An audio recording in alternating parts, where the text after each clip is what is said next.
Good afternoon, ladies and gentlemen, and thank you for joining me for episode 2 of Tassie Bowls Chatter. You would have seen episode 1 a few weeks ago with our most capped Tasmanian bowler of all time, Chris McKibben, and I'm very excited. Joining me here for episode 2 is the great Mark Strochnetter. So Mark is one of only 3 Tasmanians to have played more than 300 games for Tasmania, behind Chris and the great Michael Hill. So 306 games for Tassie, Mark.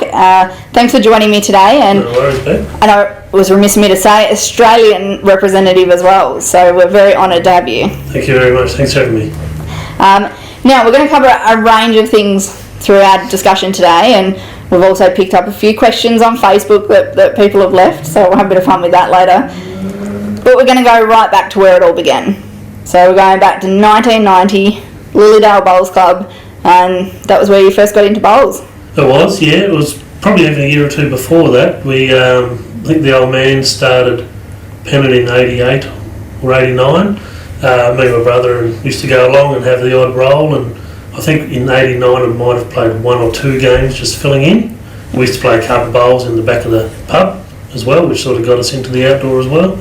And then, yeah, basically started playing pennant the year after that, and with my brother, and the mum got sick of carting us around and watching, so she started in here at Launceston the year after that. So sucked the whole family in the end. Pretty much. Now, I've heard you tell stories before about, you get home from school and you duck straight down to the bowls club, and in fact, after a few years, you even started rolling the green yourself so you could get on there after school. Yeah, we, because the school was 500 metres from the bowls club, from the pub, and lived out of Lilydale, lived at Corolla, but, I'd finish school at 3 o'clock and walk down to the bowls club. I had Dad's keys for the greenkeeper shed. Dad and Merv and Ray and all the other guys wouldn't be there till 5 o'clock half the time, or 5:30. So I'd get the mower out and the roller and have the green. There's only one green at Lilydale, so I'd have the green all cut and rolled, hopefully for him in reasonable nick, ready for him to have a roller. So not long after you've really been playing, at 1995, you've actually managed to win the state junior singles. So that must have been quite a thrill. It was, yeah. Not something I'd have expected to do.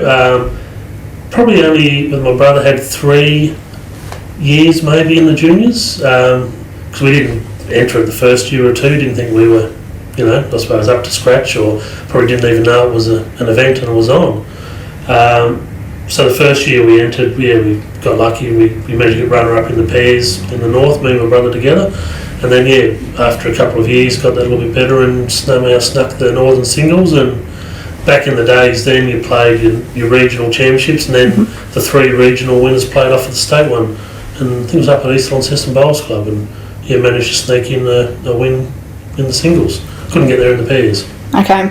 Now, speaking of your brother Chris, we've got a few little things that you brought along for us today that we've got on display, and one of those is actually a club novice trophy. Yes, got the little novice trophy here, where there was 3 of us young fellas out at Lilydale started at the same time.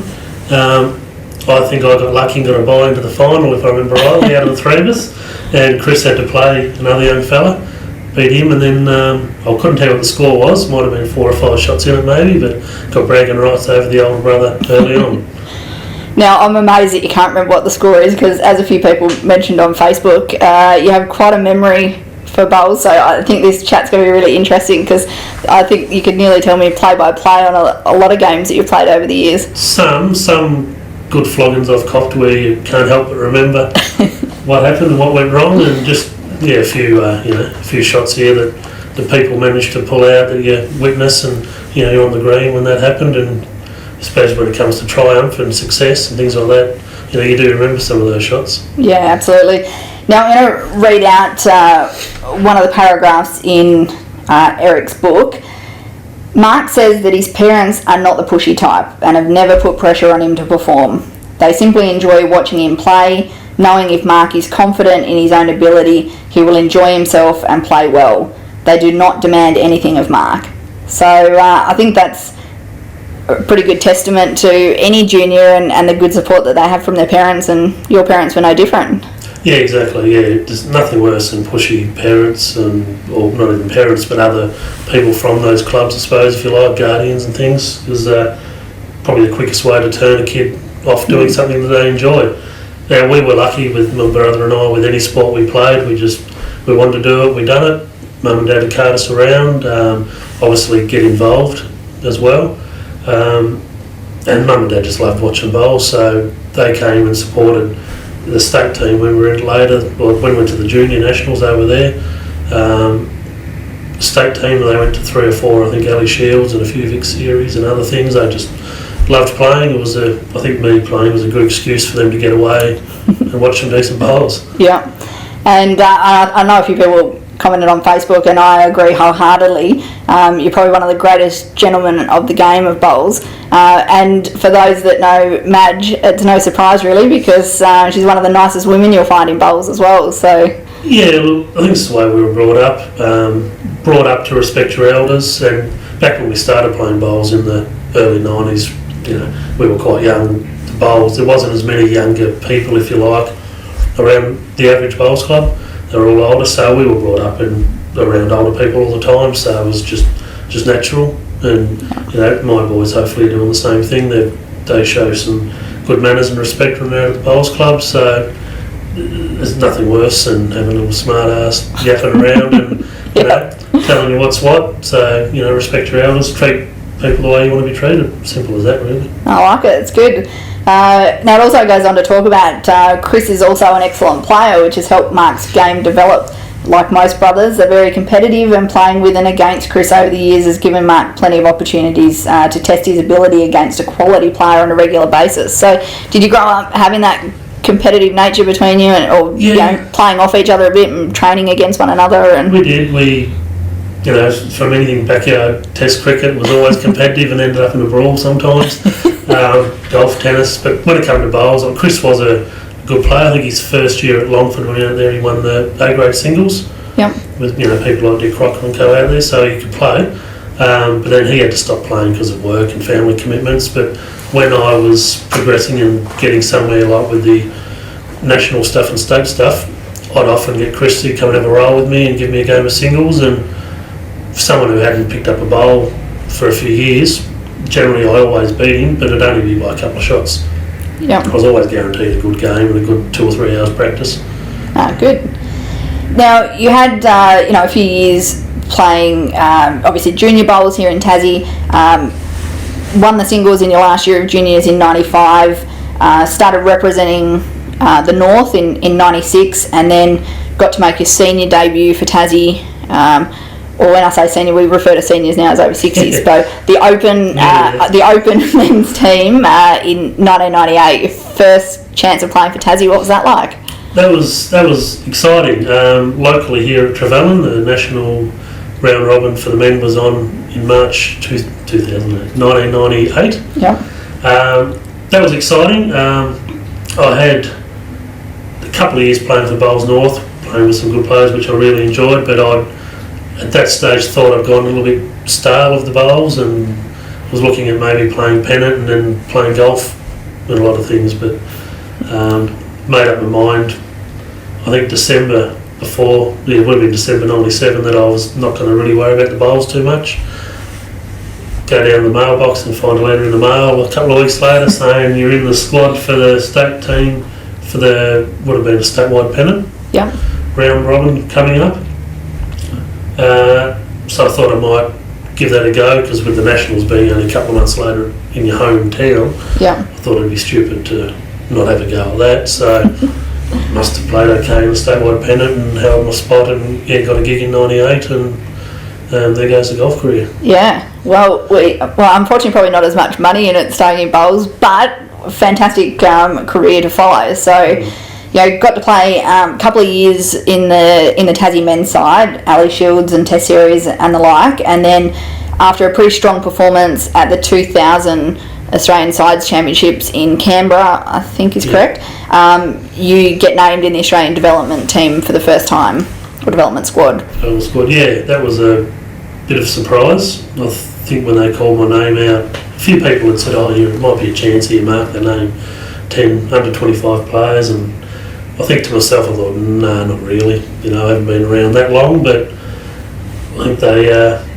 I must have bowled okay. Had a couple of good sort of games leading into the Canberra and Queanbeyan series, and sure enough, got a gig in the squad of 10. And I thought, oh, this is exciting. We'll see what happens. Not something I ever had aspirations to do. Okay. Didn't really aspire to play for Tassie to start with. It just sort of happened with good performances, I suppose, and sort of went on from there. So from there, not long after, then you get actually picked in the team from the squad to the team for the Australian development team. And not only are you picked in that, it's actually 2 away series in a row that you get picked for in England and in Scotland. Now, for a lot of people that wouldn't necessarily know, how different is it bowling in the Northern Hemisphere to what it is even here in Tassie? It's, well, you think of the worst green you've played on in Tassie, and it's probably one of the better greens we've played on over there in England and Scotland. Outdoors, I think, as you know, predominantly everything's indoor over there. Any decent sort of little town's got an indoor centre, no doubt. Where the outdoor season only goes for a few months, but the greens aren't great. I remember one story. We got to the club in England, which was a privately owned bowls club. The fella just loved his bowls, didn't play I don't think, but loved his bowls and got us over there to play against England under-25s. I remember the coach, Jeff Oakley, he was already in Scotland for the Millennium Tournament, I think they called it, around the year 2000. Yep. We got to England as a group. Jeff came down from Scotland, met us at the club, where they're rolling away against some local fellas, and the greens run about 8 or 9 seconds, and it's up and down and not overly great. And Jeff said to the owner of the club, I was standing beside him when he said it, he said, oh, do you think we should maybe get the roller out and give it a bit of work on the green, might make the green run better for the boys? And the fellow at the club said, oh yeah, we could, but there's only 2 rollers in the county and there's no one here to pull it. So Jeff basically looked at us and said, good luck boys, have fun, and took off. No one here to pull it. Oh boy, yeah, it is really hard to explain to people how different it is over there. But I think this might be one of the best stories I've ever heard, with how you pick which bowls you're going to play an international series nonetheless with. Tell us about the story to do with these bowls here and how you chose which equipment you'd use over in the UK for that series. Right, well, at that stage I was using I think I've still got them, a Drake's Pride International, big size 5 heavy bowl, and I was told the greens are quite heavy, quite thick with grass, so I thought I might use something smaller.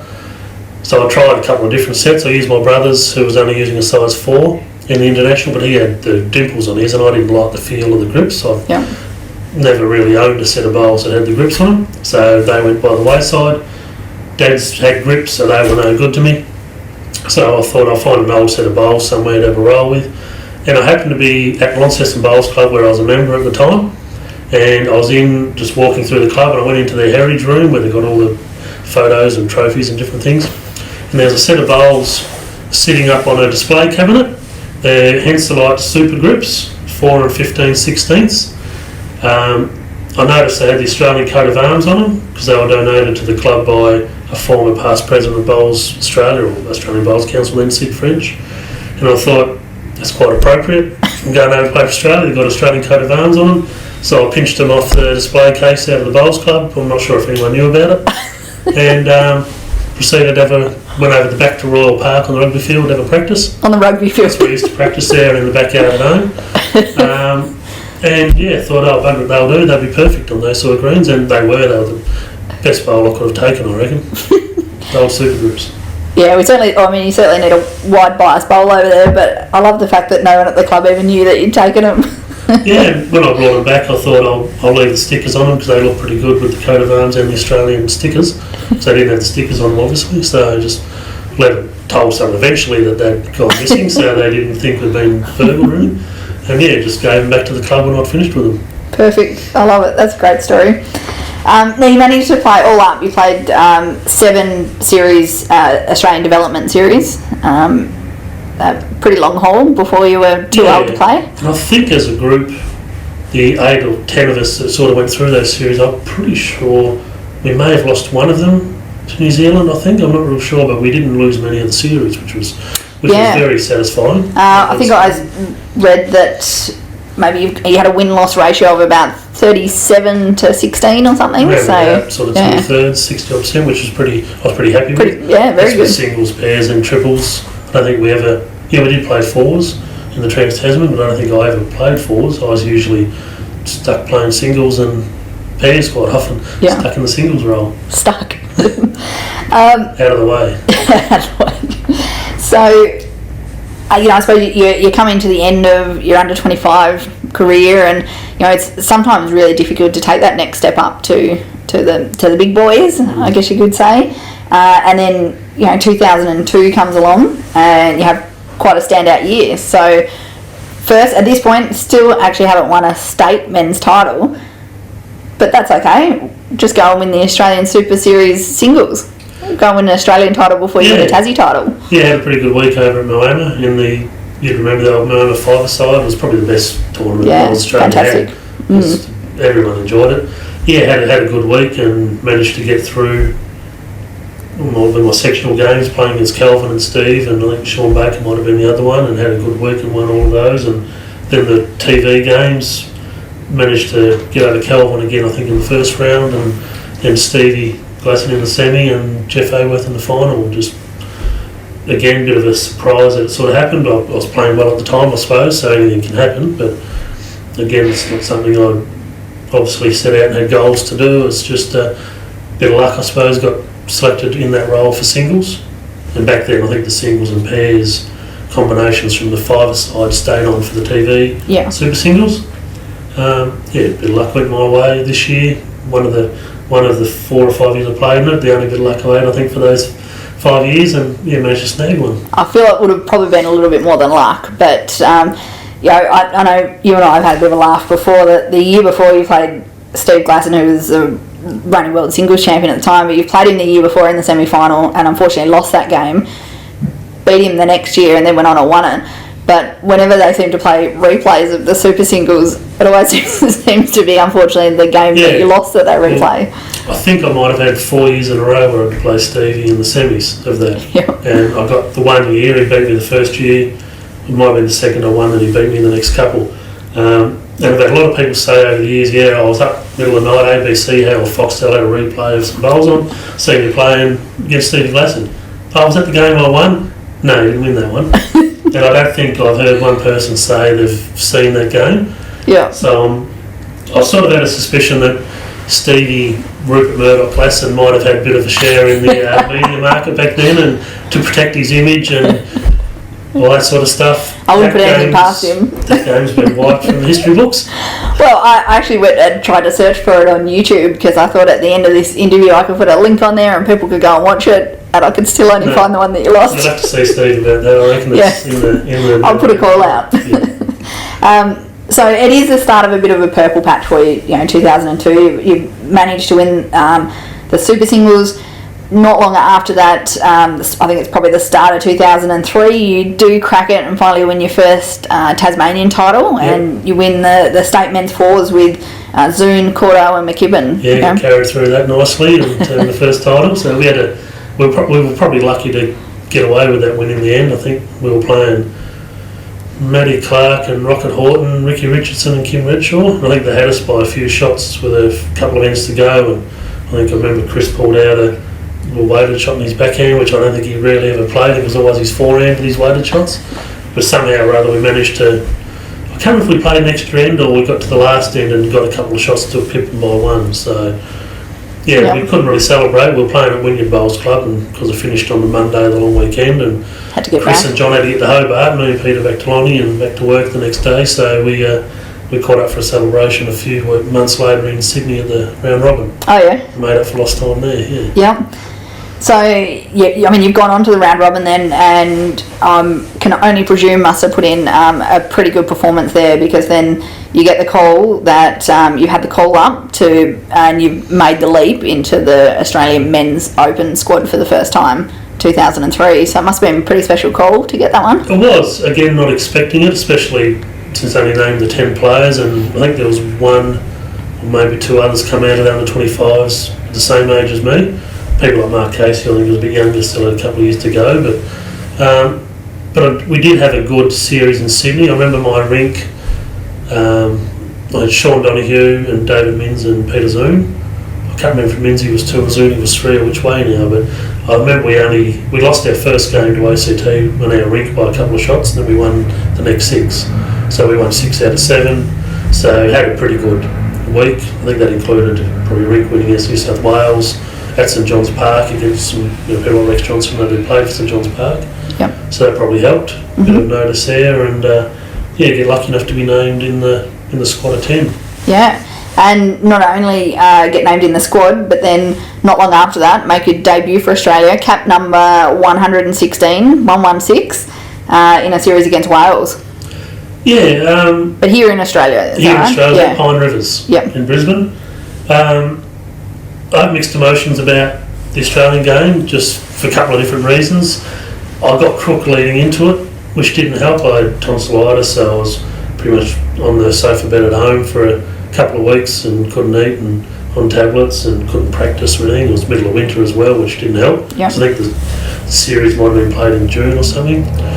No excuses there. I've played when I've been crook before and had no issues, and self-inflicted crook as well and their own issues. But from what I understand though, because with the squad of 10 there were players that were in the squad, never got a look in, out of the squad the next year, then back in and out, in and out. The call might have been made to put someone different into a couple of the made-for-TV games, like they did against England and Wales and Scotland and things. Pick your best team for your Trans-Tasmans and World Bowls, etc. Yeah. But share it around a bit maybe with the other smaller tests. So I got lucky enough to get a call up for that one with Brett Dupre and Rex Johnson.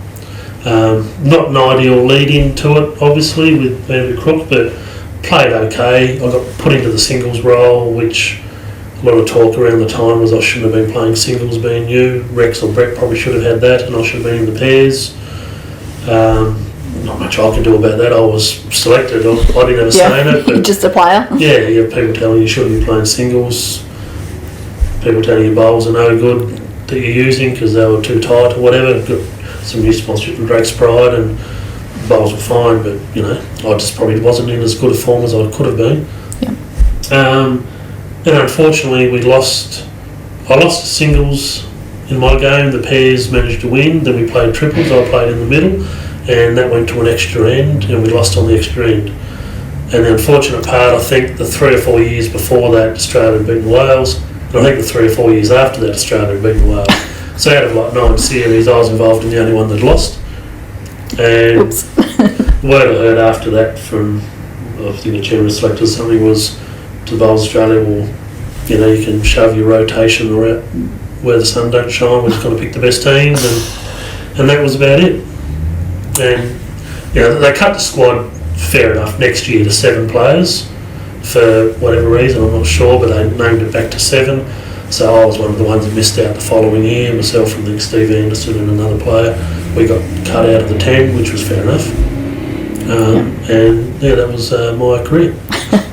Well, it doesn't quite end there though. And during that time, you're also a scholarship holder here at the Tas Institute of Sport, and I suppose that helped with a bit extra training as well.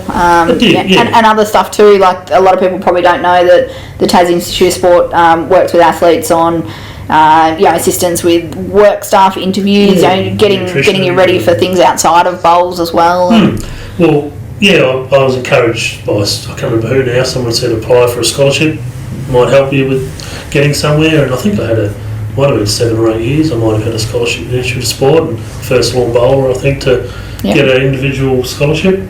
At the time I didn't have a computer at home, didn't have email or anything, and the Institute of Sport at Silverdome was a 2-minute walk from where I worked. So I'd be up there 3 days a week before work, just jumping on the computer, learning how to do emails, and Marie Fish up there and Denise Hanson set me up, and well, this is great, access like that.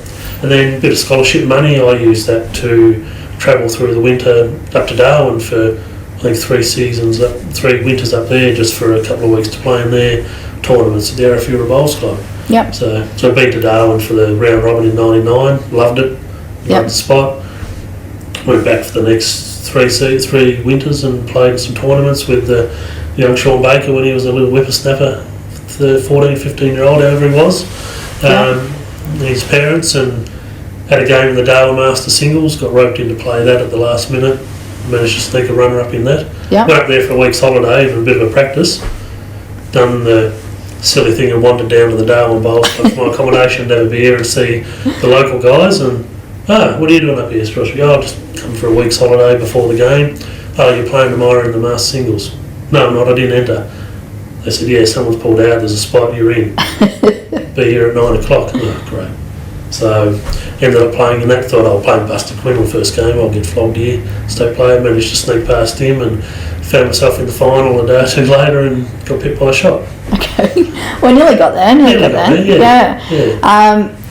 I mean, what's your take on, Tasmanians trying to make it at a national level? Over the history of a long, I don't know however long rep bowls has been going, it's probably not quite 100 years, but over that time there's only been 8, maybe 9 Tasmanians that have actually made the leap and been able to play at an international level. So, I mean, do you think it is harder coming from Tassie sometimes? Yeah, look, without crying, oh, poor us and disadvantage sort of thing, as a personal point of view, I've only ever been a part-time bowler, because that's the nature of what it is down here. We can't play between sort of May and September, October. Now there's some carpets and things going in, we can, but when I was doing all that stuff, I was only ever part-time. Where I'm sure if I wasn't a part-time bowler and was playing full-time for a club in New South Wales, Victoria, Queensland, and had the same sort of results and the same bit of a sort of ability, well, may well have played a lot more, maybe a lot sooner, maybe a lot more longer career, who knows.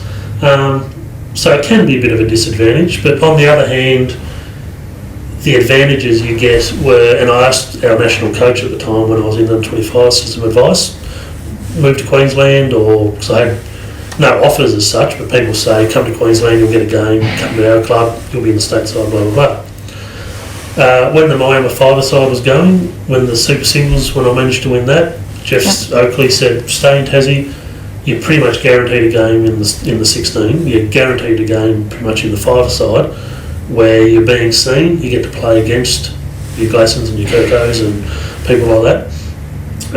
Where if I was in New South Wales or Queensland, I probably wouldn't have been in their five-a-side, for sure. So I wouldn't have been seen. So the Super Singles wouldn't have happened for me, the other 25s may not have happened for me. So there's a bit of each way. If you think you've got enough, you've got the ability and your results are certainly there, I can't see any reason why you can't be picked. Who cares if you're from Tassie? But it would be, nowadays, if you can play all year round and spend a bit of time on the mainland like I did, playing in a few tournaments to get your name up there, it's got to be beneficial. And I suppose the other thing that we get is we actually get an off-season, so we're not burnt out from having to play 12 months of the year like some of our comrades up north that don't get much of a break, unless it's COVID. Exactly.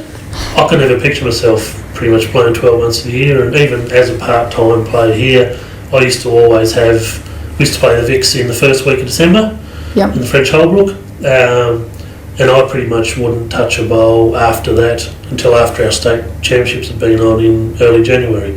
I'd play the pennant and things, but I wouldn't practice for basically that month. Just to get away and just be refreshed and relaxed. So you use that to your advantage, I suppose. Now during that time, you said like you'd get up to Northern Territory and play some bowls up there, and you're also really fortunate that you actually played pennant for a few different clubs in Sydney as well. And I forgot the name of the first club you went to there, but it was with Walkham Hills. Yes, with Cam Curtis, I think. Great Rowan Brassey and Gary Lawson. So what sort of experience was that? Was it really good to get up there amongst? It was. I don't know if it would have been an email or a message or a call from Cameron Curtis just asking if I was interested, and I couldn't see myself relocating to Sydney as such, but I said I only work Monday to Thursday, doing 10 hours a day there, so I had Fridays to Sundays off, and I said I'd be more than happy to maybe do it as a fly-in, fly-out, and the club ended up being happy with that, so I stayed with the team manager at the time, Graham Wicks, and I'd either get a taxi out to Balkan Hills, he'd pick me up, and we'd play either Friday night, Saturday afternoon, or Sunday morning, and then come back home for work on the Monday afternoon. Loved it. Yeah, the year I was there, we ended up losing the grand final to St John's Park by one shot. Yep. I was through for Cameron. I didn't have my best game in the grand final. It was a bit of a different experience. It was all televised, and at our club set up all the scaffolding at the back with cameras on each rink, and there was a roaming camera. Yep. So he'd be in the huddle with us while you're calling the shots and standing beside you while you're putting your bowl in. Yeah, okay. Different? Didn't bother me. I just didn't have the greatest day, and we unfortunately got pipped by a shot. Yeah, okay. Was keen to go back. Sort of made contact about going back the next season to do it, but never ever happened. I think the manager, Graham, took a job in Queensland, and his company was fairly well responsible for sponsorship money, things like that, I think, with my circumstance. Okay. So I suppose like the money went as well, and I never ended up going back, unfortunately. Right. Okay. Well, during during your career, we've got some pretty awesome looking medals here at the front, so I wouldn't mind having a bit of a talk about each of these. Now, I know that 2 or 3 of them would have been from pairs games with Mark Knights. Was it 2006 you won the Australian Open Pairs? 2005? Yes. No, I think it was 6. I think 2005 they started the Grand Prix circuit. Yeah. And I was, in a way, lucky enough to be involved in that as a bit of a player's opinion, if you like. Flown to a few meetings with, I think it was Karen and Stephen and Kelvin, with all the hierarchy, just for, I think because I was involved in the Institute of Sport maybe as well. Yeah. Use my as a player's perspective. And probably an opinion from a smaller state as well, rather than just the big states. Setting up this Grand Prix and how it works. The first one, I think, was at Moama, where myself and Arnie managed to win the pairs final of that, which was a good start. And then I remember that one. I was there in the sideline cheering you on. Yeah, against Barry Lester and Nathan Rice. Yeah. Then we managed somehow or other to play the same pair in the Australian Open final the next year. We managed to sneak that one in. Yeah. So a couple of them would be for that, and the others, I think there's a couple of other Grand Prix. So I, mainly through the Institute of Sport, with my scholarship, managed to play in pretty much all the Grand Prix events. Yeah. Up at Helensvale, up at Barham on the Murray. Yeah. Had a little bit of success in them. I think I had a runner-up in a singles at Helensvale. Me and Arnie played. I think we flew up and made up a 11th and 12th members of the national squad, if you like. Yes, yeah. Because there were 4s, there were only 10 in the squad. Because we'd done all right in previous Grand Prix, they got myself and Mark up to play, and so with Nathan Rice and Toddy Simmons, we managed to clean up the 4s. I think me and Arnie might have lost the semi of the pairs in the same tournament. So a runner-up, a third, and a win was pretty good. So yeah, you did have a bit of another purple patches, second round of purple patches. But then the sort of Grand Prix for me sort of went on by the wayside because of work, and the kids come along, and then I didn't end up applying or getting any more scholarships in Institute of Sport, so I found it a bit harder, and plus I wasn't in total agreement with the way things were sort of running as far as rankings and all that go. Okay, yeah. Not by any means saying I should have been picked any national sides, but they were saying when they set it up that ranking points and the national rankings would have a major bearing on selection for events coming up. But when you go through a qualifying series for a Grand Prix or the Australian Open, I remember myself and Mark and Colin Ransom, I think we played 6 or 7 triples games to qualify. We played our one morning at Maribyrnong Bowls Club, won that last qualifying game, then had to get to Yarraville Footscray to play a couple of hours later in the first round of the Australian Open against, I think it was Michael Wilson, Kevin Walsh and Billy Cornell, so the national team straight in the first round. We get pipped on an extra end. We've got nothing to show for our 7 games of qualifying. Ranking points are applied to them straight away. Yeah. Which I suggested to National President Tony Beryl Brennan that, perhaps squad members, they can be looked after as far as entered into all these Grand Prix events and flown there and looked after, but made to enter all the qualifying events. Yes, yeah. So there's 1 Australian Open and 4 Grand Prix. You have to qualify for at least 4 out of the 5 in the events that you're selected in. Yeah. And if you've qualified, you've done your job. If you go on and win it, good luck to you. If you don't, job's done anyway. Yeah. Put the pressure on, because the whole idea of it was to have people perform at any given moment, at any given time, at short notice. So Beck, there you go, you're in qualifying for the singles. Good luck to you. You have to qualify. Yeah. And, you know, because there are a lot of people flying around, and I was one flying around the country chasing these things. Went to New Zealand with Arnie and the cars to play in the Grand Prix over there. Yeah. Same thing. You come up against the seeded teams as a qualifier first round. Yeah. And I didn't think that was overly fair on the people that were busting their gut, if you like, to try and get somewhere. One of the beauties of the Australian Open now, if anyone enters, it's completely open draw, and It's a lot better now, I think, instead of the qualifying. It's just, yeah, exactly. Yeah. Back to the old days when they used to have the carnivals where you get 1,100 people enter the thing. Yeah, and everyone's got to do it the hard way. Yep, you could get the novice from the local club, or you might get the reigning champ. Good luck to you. It's just blind draw, straight in. Yeah. That's the way it should be. I think the way it's run now, I'd love to play in the Australian Open. It's just I haven't been able to commit to that sort of thing the last few years, but one day I'll get a game in it maybe. Yeah. Now I don't want to sell short a lot of your Tasmanian success as well, because there's obviously been many Tassie titles amongst there. I think a bowler of the year and different things over the years as well. So it's not I don't want to sort of sell that short, but we've only got a limited amount of time, and you've had some huge success at a state level, but obviously. Over 306 games for Tassie. It's massive representative career. So, is there a particular highlight for you during that representative time that you sort of reflect on? Yeah, look, I just loved playing for Tassie. Simple as that. It was win, lose or draw. I just really enjoyed representing Tasmania. Yeah. So even when I had that year at Bolton Hills in 2004, I had to get cleared from Tasmania to Sydney to play for the club. But because I still resided in Tassie, I had Bowls Australia and Bowls Tassie, whatever, make sure that I could still represent Tasmania that year in the size championships in March, because I was a Tassie resident and just wanted to play for Tassie. Yeah. So that all worked out. A couple of highlights. One main one for me, unfortunately, Tassie, we never had the success on the park as far as winning the Alley Shield goes or things like that, but we did have quite a bit of success at things like the five-a-side, and when the Super Sixes come in, Tassie people and the smaller states, ACT and NT, would always be competitive in those five-a-side and six-a-side formats. Yeah. Every state had at least half a dozen top-line bowlers. One that stands out for me would probably be 2007 at Osborne Park, where I had young Chris Dudman, Philip Moore and Timmy Dowse in my rink, and we had a different sort of week. Duddy had picked up an ulcer or something in the back of his throat. He had new teeth, and he thought it was his teeth that was causing the problem. He couldn't eat, and he was barely sleeping.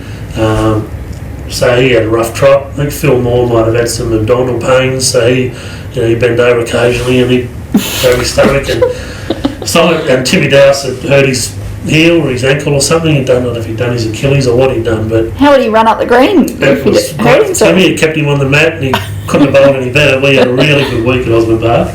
We won most of our games, but the one in particular for me that stood out, and at the time I said it was like a career highlight over the top of all the national stuff and whatever, was we played New South Wales up on the back green Osborne Park there, and we'd often been competitive, and you get the rink win here and there, but I think in 07 we managed to knock them off on all four rinks.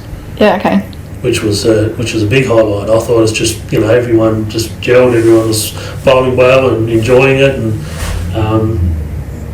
calling it a camaraderie if you like, and all the rinks were put together nice and well and everyone gelled. Yep. And I suppose we got our just rewards for things like that. Yeah, so that was, even though it's not a national win and, Alley Shield, just one simple win in an Alley Shield, but, Tassie before that were seen maybe as a bit of a, no one really gave us much respect, if you like. We'd push and we'd often beat the smaller territories or states, and we'd often competitive against the Vics because we played them every year. Yep. But New South Wales, Queensland, even WA, South Australia, we rarely succeeded against them all the time. Yeah. But I think that might have validated that for us and for the other states that hang on Tassie are serious. Yep. So, one of the biggest things I got out of all of that was, your passion for playing for Tassie, and it come through in leaps and bounds. And I've seen you in the Tigers gear and how passionate you are. So, unfortunately, we did lose you from rep bowls after over 300 games, and of course, you've got a young family, lots of work. Is there any chance we're going to see you back in Tassie colours at any stage? Maybe. I'd love to. Yes, I didn't stop playing because I didn't want to play. I certainly. My main aim after all the national stuff happened, and I'm too old and past it and become a has-been. My main goal, if I had to set one, would have been I'd love to have, say, the most games played for Tassie. Knock Chris McKibben off his little perch. Look out, Chris, he's after you. And I think tallying it up, if I hadn't have had to have stopped when I did, I probably would have cracked the 350 on now. But work changed, new warehouse where I work, and they wouldn't sort of let me have the time off when I needed it, because things were always played off. State championships started January, New Year's, Christmas, New Year's a bad period. Then you had things at Easter, which round robin was often moved to Easter, where it used to be always at mid-March. So that didn't sort of help, and then with the kids and missus and things like that in the house, it just became a bit hard. Especially when you got twins, nonetheless. Yeah, so look, I reluctantly sort of made the call. Thought, I've had my time, I've had my share. The kids, the family, and the work need to come first. But now with the boys, one of my boys has been bowling, and the other one's and ahhing about it, and they're 13 very shortly. So I'm hoping in the next year or two I might be able to, if works out with dates and things, that I might be able to make myself available and see if anyone still remembers if I'm any good or not, and sneak me in the front end somewhere. You heard it here, everyone. We've got that on tape now. There is a chance we might see him back in the Tassie colours. We'll see. I was all set to play and make myself available this year for October, but then COVID stuffed that up. Yeah. And even the previous year when he went to Darwin, I was close because that was in May. And timing was a bit better. Timing was perfect, and I thought, I don't really want to come in and take someone's spot who'd been busting their gut all the time. But I thought if I make myself available for Darwin, if something happens, put me in at last minute, whatever, and I'll be right. Okay. But luckily I never done that, because I got called up for a hernia operation the day you guys flew out to Darwin. So that would have stuffed everything happens for a reason. Stuffed you up totally if I'd have ended up there. So. Well, hopefully there's a chance and we might see him back in it. Now, speaking of, Lockie's playing now. I might lead for my boy in the state team next year. Maybe, yeah. But I've got to say, I've watched Lockie out there, and he is a chip off the old block. My goodness, he looks like a little Mark anyway. But even more so on the bowls green, he's like having little Mark back on the green. Yeah, well, I think I might have listened when I was a bit younger more than he does. He doesn't seem to listen, but I think that's a normal father-son type thing, We're getting a different coach. Yeah, I get comments all the time, how lucky is Lockie having your dad sort of coach him. I've had nothing to do with any of it, basically. He decided to play, I didn't even know he was playing. He just told my mum, he said, I'm going to have a game bowls this year, so not even at the same club as me. He joined up at North Launceston where mum was, and he's still there. I just say to people, look, yes, he's, if he wants to know anything, I'm more than happy to share anything that might help, but he doesn't listen. So, I've got a friend, Craig Fellingham, whose young fella's playing. He says the same thing with young Fletcher, so we might do a kid swap or something like that, and see how that goes. Now, one of the questions we got on Facebook was, who are you most loyal to, Longford or Essendon? So in recent years, we saw you playing for Essendon over in Victoria, and you had a bit of a Tassie contingent happening there, and I think you might have had a few Tasmanians in this premiership that you won. So there is. You didn't play this last season. You were playing full time for Longford, much to my frustration there. We suffered a couple of losses at the hands, particularly of yourself with Longford. So I'm not sure if you want to actually answer which one you're more loyal to, but obviously you've had some success at Essendon as well. Look, I do consider myself a bit of a loyal person. I've been at Longford now for nearly 20 years.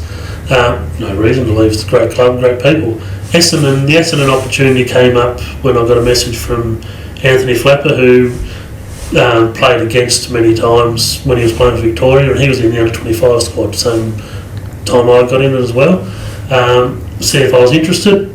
Not sure if it was through a Tassie connection to ex-Swampy or Steve Shannon, or just because Anthony, sort of knew of me, I thought I might be keen. I do know one connection that may have helped in that he's an accountant and one of his clients was my uncle over in Melbourne, so whether that sort of set it off, I'm not sure. But yeah, the opportunity came, ummed and ahed about it. My uncle, in the end, his company offered to help and sponsor me as far as all the flights goes, as a fly-in, fly-out. So family were happy, didn't bother Longford any, they were happy enough. A lot of games are Friday night anyway, so I can play Friday night, get back to play at Longford. Win-win. Yeah, so as far as the loyalty goes, you could probably argue Longford, because I did stop playing for Essendon last year and played full-time with Longford, maybe because I thought my time was probably up at Essendon. It was going to be a couple of year thing, ended up being about 7. Got a couple of flags out of it over there. First one, which the photo's from, it's Premier League Grand Final team, Essendon's first, and they've been going since 1883, I think it's their first top tier premiership. Wow. At that time, so that was a proud moment for all the locals who've been there for a long time, and the 2 or 3 Tassies are in it. Con Rowdy into going over with me for a game, and we and Lee Schreiner played that year. He had 1 year with us, and we done pretty well. Yeah, very good. Now, a few other questions that came through on Facebook that I thought were pretty good ones, and I would slip into our interview. What position do you feel is the most important, particularly in a game of fours? I saw that one where they said, especially as a playing point of view, if you're talking purely playing on the green in a game at the time, you'd probably have to say the skipper. For that reason, if you cross over down a couple of shots, the skipper's got to get the shot. So it's not how many you play; it's when you play them. Exactly. Something was told years ago. It might have been Scotty Croc said something like that. It's not how many, it's when. But saying that, like at Longford, we've had success over the 20 years I've been there. Won something like 8 flags and a couple of state ones. We have not won, and we've had people like one stage myself and Dick Crocker and Scotty Crocker, Roger Long, Bruce Howard, top line players there playing, but we wouldn't have won any of those flags without a front end.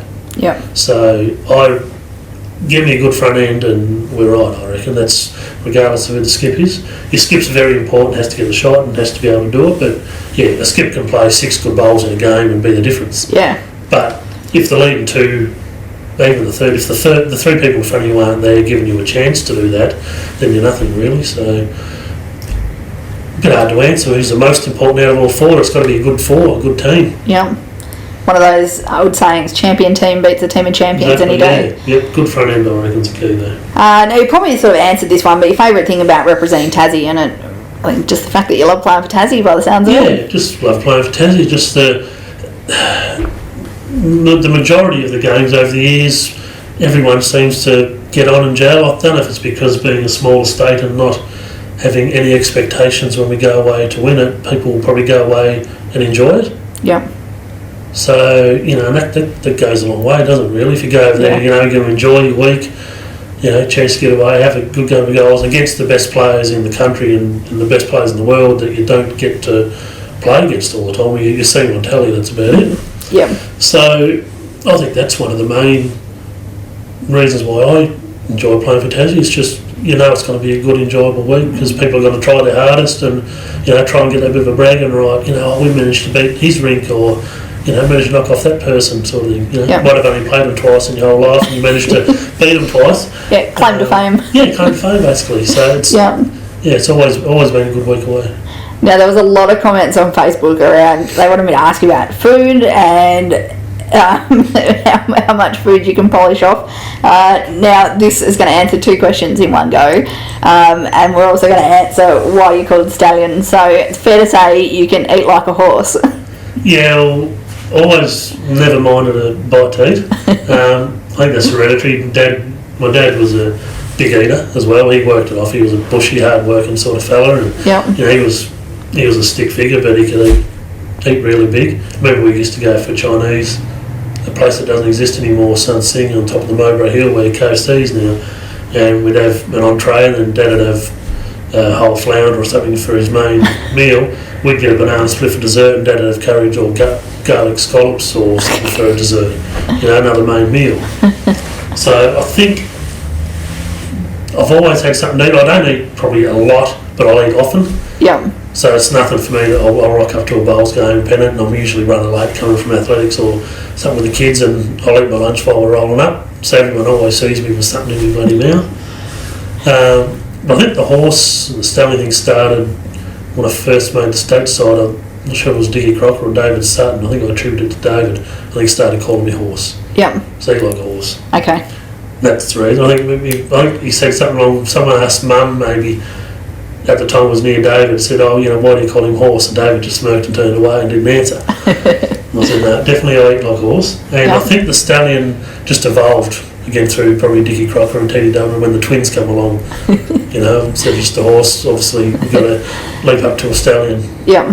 And I think maybe at one point maybe you're a pony. I was downgraded that year at Balcombe Hills. They put our names or nicknames on the back of our hats, and because I was in the big league, I got downgraded to pony there because I hadn't proved myself yet over there. So that's where the stallion thing comes from, just an evolve from the horse. Well, you well and truly proved yourself. So stallion is quite fitting. So and now I guess you've taken that next step again now, and you're a member on our Bowls Tasmania board, which is quite fitting, the portfolio of high performance director. So it's now's a bit of an opportunity, and you're giving back to the sport in a terrific way. Our high performance program's kind of gone down the gurgler at the moment with COVID and a few cancellations. So good timing there, but as we now revisit our schedules and getting it set, it's an important job that you've taken on with us. Yeah, I'm not really sure how I ended up in this. I know I got approached and was asked about doing something. We're sweet talkers. Yeah, probably with some food involved. And I thought, look, why not? I'm not really sure, as I said, because this whole COVID thing's just thrown everything by the wayside, so I haven't really had to do a lot, I suppose, as far as board stuff goes. Just, I'm enjoying sitting in on the meetings and sort of seeing how things work, and because I'm outside, like on a green, I'm fairly confident. Yeah. Nothing really bothers me, I don't get nervous, nothing scares me, anyone, any day, I'm happy to take on. Off the green, things like this, I do get a bit, not sure what the word is, sort of go back into my shell that little bit and think, no, I'll probably only stuff that up, so I won't bother trying it. So I've sort of jumped off the deep end a little bit with this. So when it all does come back up and running and have to sort of work out a high performance program and what the state teams need to sort of probably try and do as far as, training and grading selection and all that goes, it's going to be interesting. Sort of half looking forward to it, half a bit apprehensive. But, Well, don't sell yourself short, because you've been with us nearly 12 months and you're doing a fantastic job, and I know the board members really value your input, and you're certainly bringing some great stuff to Bowls Tas, so don't sell yourself short there, but we'll have more hard work for you to come. I've been told my busy period's coming up. Yes. Look, thanks very much for joining me today, Stal. I hope everyone at home has really enjoyed episode 2 of Tassie Bowls Chatter with one of the greats of Tasmanian bowls. Hopefully we might even get to see him back in Tassie colours in years to come, who knows. We have run a little bit over time today. I can't say I'm surprised, because you and I can both talk bowls till the cows come home, so it's probably not surprising to anyone it's a bit longer. He's got one of the best memories in bowls, I think. He's one of the biggest gentlemen of the game. Really appreciate you joining us. And if there's anyone in particular that you'd like us to get on Tassie Bowls Chatter and interview, please drop it in the comments. I'd love to hear who you'd like to hear from, and we'll try and tee that up for you. And we've got more episodes coming your way. Our next episode is going to be on the 2nd of July with our Bowls Tasmania president after this year's AGM. So I hope everyone's really doing well through our COVID hibernation. It's great to see restrictions starting to ease. Mark and I have even been able to get together in person today rather than having to do it over the computer. We've kept our gap, so it's all right. Keep well, everyone, and we hope to see you on the greens pretty soon. Thanks for joining us. Thanks, Ben.